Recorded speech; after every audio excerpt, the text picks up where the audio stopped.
Now Joachim had met John, the old flower seller. John knew more about the Advent calendar than he wanted to share. He had said he could tell Joachim more about Elizabeth another time, but it wasn't Christmas yet. But what had he muttered to himself? Joachim couldn't stop thinking about it for the rest of the afternoon. Sabet Tebas. Who or what was Sabet and Tebas? Could those strange words have anything to do with the magic Advent calendar? Before he went to bed, he wrote the words down in the little notebook. Sabet Tebas became Tebas when he read it backwards. So, of course, Tebas turned into Sabet. This was so mysterious that he wrote the words down like an Advent window. Perhaps one day the magic words would help him to understand the old Advent calendar. Suddenly he remembered something the bookseller had said. Hadn't he said that the old flower was a little odd? Joachim didn't think he seemed in the least bit odd. Of course, it was unusual to pour water over people's heads. I'm being pushed over by a dog. But it was just the sort of thing that Joachim might suddenly decide to do himself.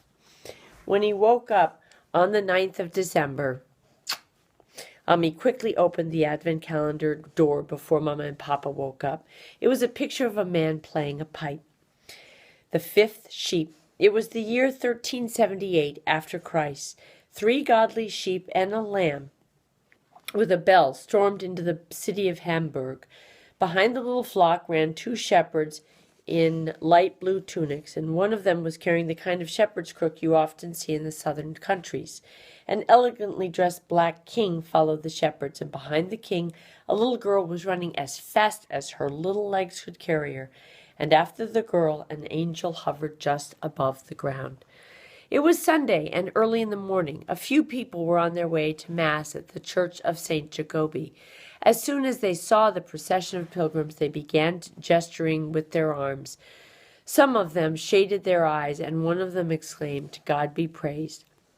Something similar had happened in the town of Hanover a few years earlier. It was 1351, immediately after the fearful plague that had cost so many human lives.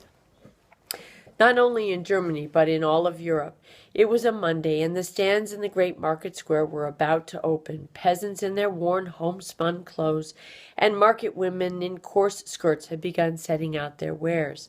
All of them had lost some of their dear ones. It was just before dawn. It was then that the little flock of sheep suddenly ran into the market, and one of the sheep overturned a table of vegetables. After the sheep there came a strange group. There was a couple of shepherds, a black man in exotic clothes. The black man was followed by a white-clad figure with wings on its back.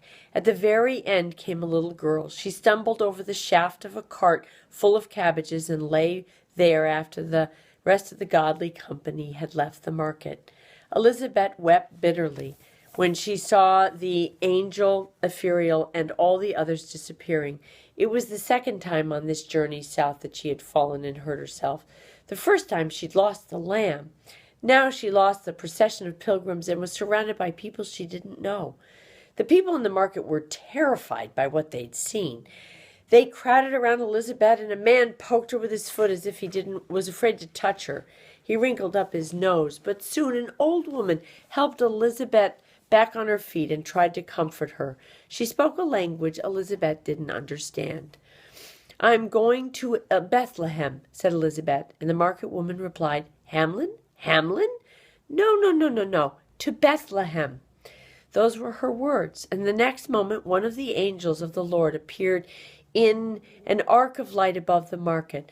Elizabeth stretched out her arms to the angel and cried, "Ephraim! Ephraim!" The people of the market threw themselves on the ground, but the angel lifted Elizabeth into the air, flew over the spire of the new market church, and was gone.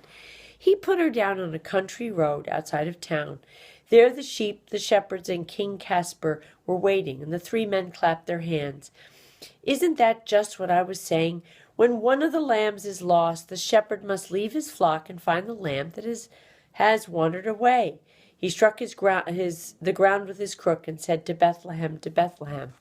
"How far is Bethlehem?" said Elizabeth. "Not very far, my dear." After a while they came to a town with a bank on the bank of another river. This is Hamlin. The river is called the Weser, and the year is 1304 after Jesus' birth. A few years ago, a dreadful misfortune occurred in this town. Well, in a way, they had themselves to blame, for they had broken a solemn promise, and that's something one should never do. What happened? The town had been plagued by rats for a long time, but then a rat catcher arrived in town, and he played a magic pipe, and the sound of the pipe made all the rats follow him. He led them down to the river, where they all drowned. Well, wasn't that a good thing?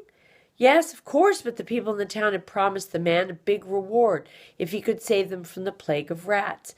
When he got rid of the rats, they refused to pay what they owed him. What did the rat catcher do then?